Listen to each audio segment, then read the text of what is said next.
ka-elektro, mayroon tayo isang piyesa ng dumating ngayon. Isang motor wiper. Tamaraw FX. Ito yung piyesa niya. Yan. Ang papalitan po natin ay itong ating motor dahil di na gumagana. Ang sira nito, tinignan ko na rin to eh. Yung motor niya buo, pero ang yung pinaka gear case niya dito sa loob, may bungi yung plastic niya kaya hindi gumagana. Kaya ang nangyari, iikot siya, pagtapat dun sa bungi, humihinto na siya. Kaya hindi talaga siya magtuloy-tuloy pag wiper. Ganun. So magpapalit tayo ng motor wiper. Ito papalit natin. Sana naman pareho sila.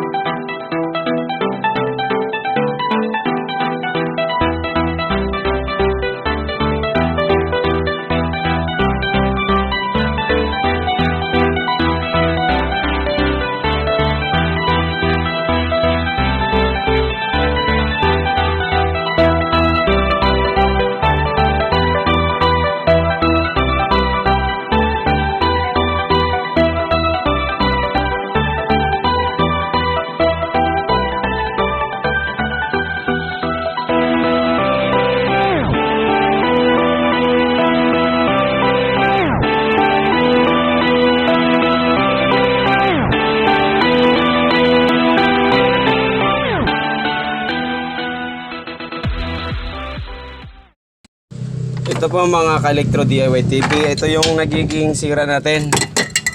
Nagpalit na tayo ng bago. Ito yung ano. Ito po siya ay gumagana. Ang nagiging problema lang niya, may minsan nag-i-stack up to. Hindi hindi nag-i-stack up to. Hindi tumutuloy. Umiipit siya. Kaya sabi ko sira talaga tong motor ng wiper. Yung ating ipinalit, yan, bago na to, yan, kinabit na natin yung wire. Ngayon na-testing ko, hindi siya gumagana. Sabi ko may problema sa wiring. Sabi ko talagang medyo mahirap pa. Para pag ganito po, pag nag-check tayo, titingnan natin yung wire niya, yung kulay. Ito po may mga kulay naman siya, yung blue, stripe, black, blue stripe white, tsaka blue stripe red. Tapos yung blue na putol-putol yung black.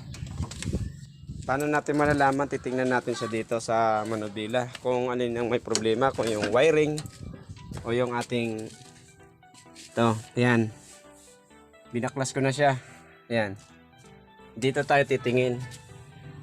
Paano natin malaman dito? Yan, ito yung linya niya. Mas madali natin malaman, magsimula tayo dito kasi actually yung mga control yan dito, yan, yan. Yan, ito ang control yan. Ito kasi sa spray ng sabon para sa wiper. Ito yung sa wiper, yung high speed, low speed, saka yung fast niya, itong tatlo.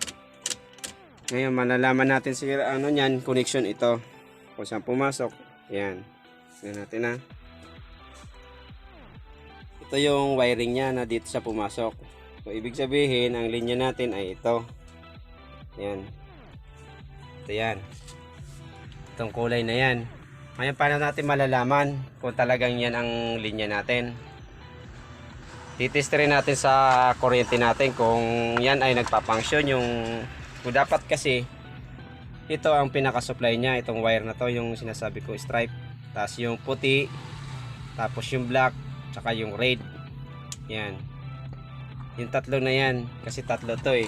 Yan. 1, off, 2, 3. Yan. 1, 2, tapos off, tapos 3. Yan ang ano niya, function. Kaya tatlo rin to. Ayan, titingnan natin ang kanyang problema, kung ano nagiging problema. Susukatan naman natin sa tester. Ngayon isususi natin. Yan. Yan, nakabukas na siya. Bukas yan, titingnan natin sa tester. Papasok natin yung positive dito sa supply ng switch. ko. Yan, nakapasok siya. Tapos iga-ground naman natin yung isa. Titingnan natin kung may kuryente. Ayan. Tingnan natin kung may kuryente. Ayun, pumapalo siya. Hindi makita. Silaw. Silaw. Ayan. Tingnan natin sa ground. Ayan, iga-ground natin na. Malaman yan, naka-ground na siya. Tapos tingnan natin sa tester. Ayan, meron siyang 12 volts. Lipat natin dito sa white. Dapat yan, magkakaroon siya ng supply. Tsaka dapat gagana na yung wiper natin. Check natin ha. Ground uli. Walang supply. Switch natin. Wala. Kabila. Wala din. Switch natin uli. So, ibig sabihin, wala to. Pangalawa, supply din natin. Yan lang po pag nag-check tayo ng wiper natin kung bakit okay yung wiper natin pero di naman gumagana. Ganun din. O, check natin yung lipat natin yung switch. Wala pa rin. Pangalawa, wala din. Lipat ulit natin sa pangatlo. Dito na tayo. Yan, pangatlo sa kulay red naman. Una, sinalpak natin sa white, wala. Sa black, wala. Din sa red na tayo. Try natin sa red. Wala din. Ayun, may supply siya pero hindi siya gumagana ang wiper. Tapos, subukan natin i-off. Lipat. Problema niya, shorted. Hindi siya na-off pero may siya nagka-on. Ayun po, na-testing na natin yung ating red. Tapos yung switch natin, ang naging problema niya, yan, naka-ground siya. Yung red, yan, nasusi. Yan, nakasusi siya. On natin. Tapos ground, ito yung ground natin, tester. Yan. Ayun, meron sa supply. Yan. Sana tayo ground na maganda-ganda.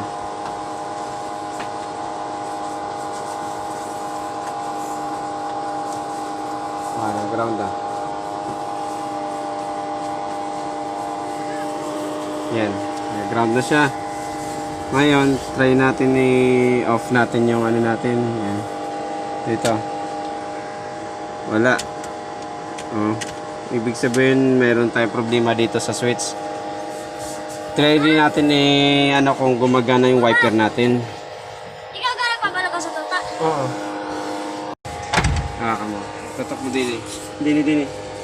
Dito lang? Ngayon tatry natin jumper yung subukan natin paganahin yung wiper natin kung gumagana. Gagamitan natin ng jumper muna. Ayun, try mo doon sa wiper. Tutok mo yan. Ayan, dito mo lapit sa kamay ko. Ayan. Ito yung isa. Yung pangalawa, try natin. Medyo slow lang siya. Ito yung pangalawa natin. Yan, itong medyo low, mabagal. Tapos ito yung isa, mabilis. Itong pangatlo niya, dapat iikot din to Kaso may problema, shortage siya Kaya titingnan natin ang switch natin dito nagloloko. Tingnan natin yung ating switch. Off muna natin. Yan. Pressure. Ganun lang pag nagtesting tayo ng wiring natin sa wiper. Paano natin malalaman kung yung wiper natin ay gumagana o hindi o sira ba yan. Bubuksan natin tong ating wiper. Kailangan ko ng alloy wrench para matanggal tong manubela.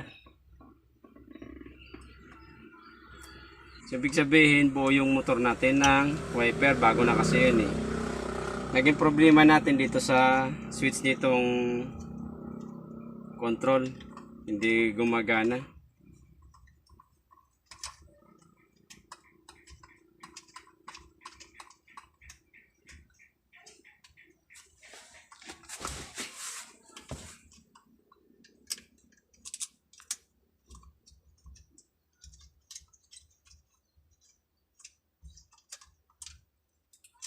Yan. Tanggal na siya. Ay, problema natin ay ito ating ano.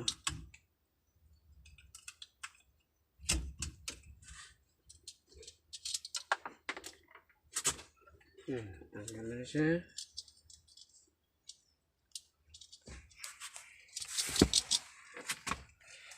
Next tanggal na natin to para mabunot natin ating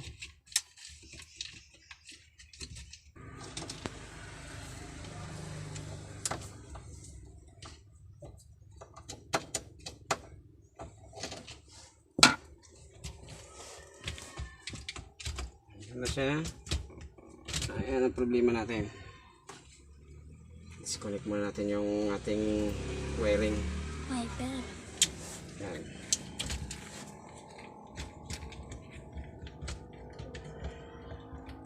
Kailangan natin pala itong bunutin. Mag-live ka pa ko yung walang manabela. Ayok muna.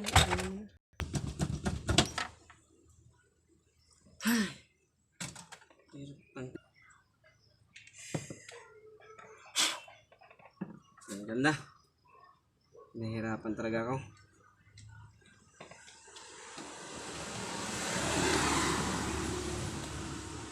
Ayun. Yan mga tol. Kaya hindi gumagana yung ating kahit anong switch natin tapos shortage siya ayan o. Pansin niya, kahit nyo po. May sunog siya sa loob. Ayan. Nalusaw yung plastic. Tingnan natin kung ano nangyari.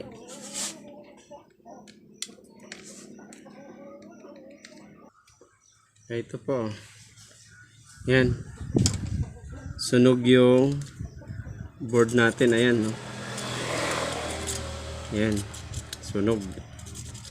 Putol po siya. Oh. Kaya hindi siya nag-on. Yan. Kasi dapat yan mag-on. Kaya pala sa nasunog, nalusaw na rin yung ano niya. Tingga. Oh. Nagdikit. Nag-init yung wire. Yan ang mga posible talaga na magiging sira sa ating mga sasakyan na delikado masusunog pag mga ganito. Oh.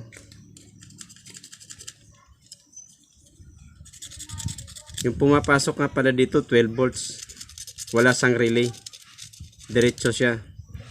Yung galing dun sa supply niya, ito supply niya, ito yung supply niya. Kaya hindi siya nagkakaroon ng supply gawa ng nalusaw yung tingga. Yan. Tapos nung nalusaw yung tingga, dumikit naman siya dito. Yan. Nung nagdikit, ang nangyari, yan, nasunog. Nalusaw din to. Kaya hindi talaga magpapunction yung ating control nito. Ngayon, bukod dun sa sira yung wiper, sira din pala yung control natin. Nagpalit na ako ng wiper. Yung wiper naman natin nag-i-stack up, may problema din. Napalitan na rin yun ng wiper nung nakaraan pa, pero hindi rin na mapaayos. Ngayon ito na yung naging problema natin. Yan. Sana magawa natin ng paraan. Hindi na tayo bibili. Gawan na natin ng paraan.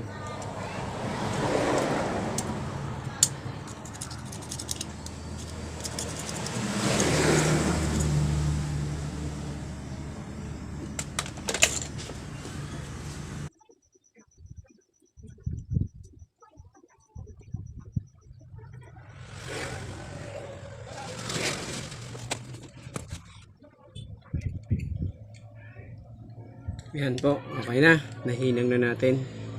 Yan. Yun ang dahilan kung bakit hindi gumagana ang ating wiper kahit nagpalit na tayo ng bago.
Bye.